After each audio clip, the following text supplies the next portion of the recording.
Let's now take a look at the second important fundamental design goal of the Internet, interconnection, and how interconnection is achieved with a design principle called the narrow waist.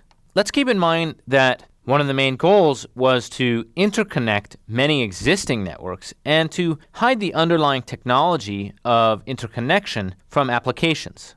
This design goal was achieved using a principle called the narrow waist. The Internet architecture has many protocols that are layered on top of one another. At the center is an interconnection protocol called IP, or the Internet Protocol. Now, every Internet device must speak IP or have an IP stack. Given that a device implements the IP stack, it can connect to the Internet. This layer of the network is sometimes called the network layer.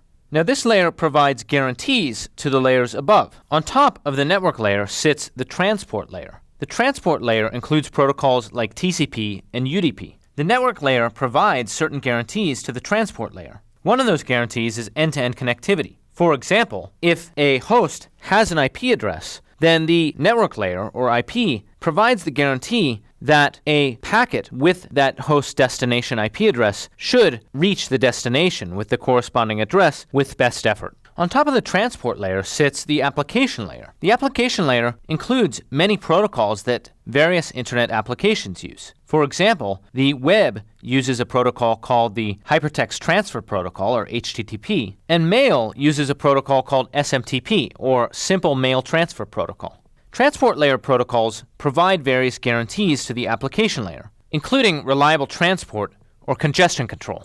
Now, below the network layer, we have other protocols.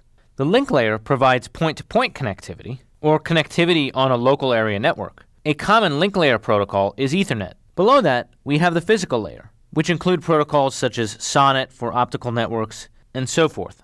The physical layer is sometimes called Layer 1, the link layer is sometimes called Layer 2, and the network layer is sometimes called Layer 3. We tend to not refer to layers above the network layer by number. The most critical aspect of this design is that the network layer essentially only has one real protocol in use, and that's IP. That means that every device on the network must speak IP, but as long as the device speaks IP, it can get on the Internet. This is sometimes called IP over anything, or anything over IP. Now, the advantage to the narrow waist, as I mentioned, is that it's fairly easy to get a device on the network if it runs IP. But the drawback is that because every device is running IP, it's very difficult to make any changes at this layer.